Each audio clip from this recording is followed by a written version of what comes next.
राजधानी दिल्ली में गेहूं की कटाई शुरू हो चुकी है और इसी बात को ध्यान में रखते हुए केजरीवाल सरकार ने दिल्ली के किसानों के लिए एमएसपी पर गेहूं खरीद के लिए नरेला और नजफगढ़ कृषि मंडी में एफसीआई के खरीदारी काउंटर खोलने के निर्देश दिए।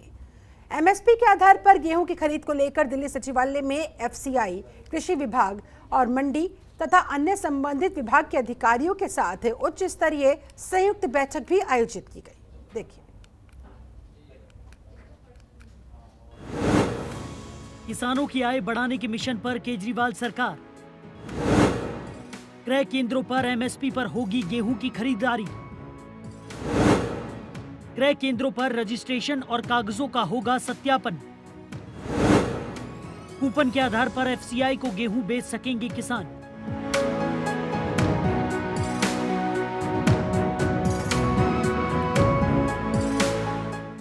दिल्ली सरकार हर वर्ग की आय बढ़ाने की दिशा में एक के बाद एक फैसले ले रही है। इसके साथ ही कृषि क्षेत्र में क्रांति लाने के लिए युद्ध स्तर पर काम कर रही है, जिससे किसानों की आमदनी और उपज दोनों बढ़े। अब दिल्ली में किसानों ने गेहूं की कटाई शुरू कर दी, तो केजरीवाल सरकार ने भी किसानों की फसल को एमएसपी पर खरीदने के लिए रोड मैप तैयार कर लिया है। आज कैबिनेट मंत्री गोपाल राय की अध्यक्षता में एफसीआई, कृषि विभाग, मंडी रेवेन्यू के अधिकारियों के साथ संयुक्त बैठक हुई। इसमें किसानों को फसल बेचने में होने वाली परेशानियों को खत्म करने को लेकर चर्चा हुई। इस बैठक में फैसला लिया गया कि नरेला और नजफगढ़ कृषि मंडी में एमएसपी के आधार पर खरीदारी केंद्र शुरू किए जाएंगे। इन खरीदारी केंद्रों पर रजिस्ट्रेशन और कागजों का सत्यापन का काम किया जाएगा। उसके बाद किसानों को कूपन दिए जाएंगे, जिसके आधार पर वो अपने गेहूं को एफसीआई को बेच सकेंगे। यहाँ काउंटर सुबह 10 बजे से शाम 5 बजे तक खुले रहेंगे। कि दिल्ली के अंदर नरेला कृषि मंडी में और नजफगढ़ कृषि मंडी में दोनों जगहों पर एमएसपी के आधार पर खरीदारी केंद्र शुरू किए जा रहे हैं।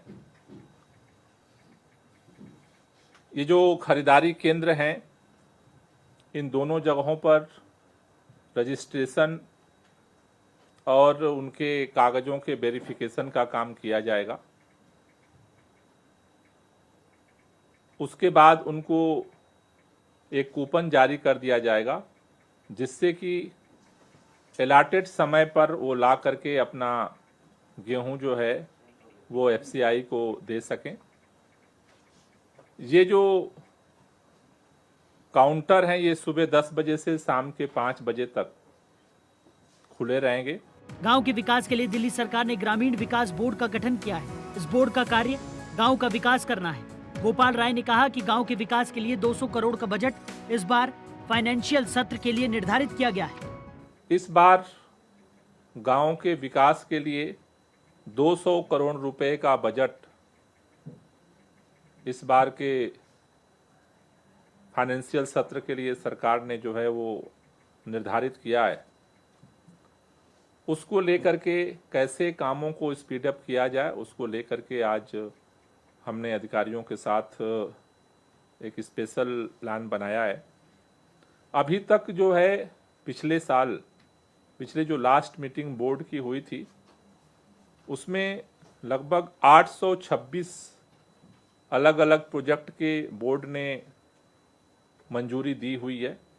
जिन कामों की मंजूरी बोर्ड द्वारा दी जा चुकी है, उनमें सड़कें, नालियां, जल निकास, सामुदायिक केंद्र, पार्क, शमशान, खेल मैदान आदि जो लोकल जरूरतें हैं, उनके प्रस्ताव हैं। दिल्ली सरकार प्रदेश के विकास के लिए युद्ध स्तर पर कार्य कर रही है। हर वर्ग की आय में बढ़ोतरी हो, हर वर्ग खुशहाल हो, इस पर सरकार का विशेष फोकस है। किसानों की फसल की एमएसपी पर खरीदारी हो, इसको लेकर प्लान तैयार किया गया है। गाँव के विकास के लिए भी कार्य किया जा रहा है। Bureau report, Jantantra TV. खबरों के निष्पक्ष विश्लेषण के लिए सब्सक्राइब करें Jantantra TV and press the bell icon. Never miss any update.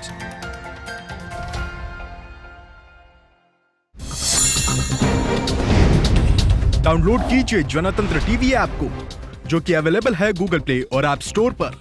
अधिक जानकारी के लिए अभी डाउनलोड करें।